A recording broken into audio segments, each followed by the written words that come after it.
Welcome to Chillin' 101. We hope this video helps. You start by signing into Outlook with the same Microsoft account linked to OneDrive. Once signed in, open the Compose window. This is where you attach cloud files. Make sure OneDrive is active and synced. If files are missing, upload them to OneDrive first. You do this to keep permissions consistent and avoid broken links.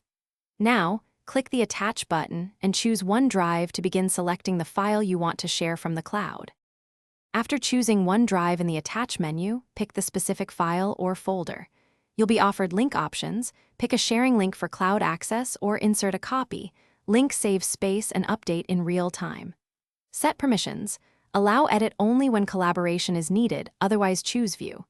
Once set, confirm whether recipients need sign-in. This secures access.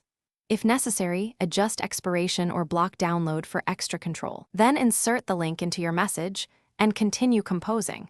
Send the message and verify that recipients can open the OneDrive link. Ask them to test immediately. If they cannot, go to OneDrive and open Manage Access to confirm or change permissions. Make sure the address matches exactly. Once done, reshare the updated link.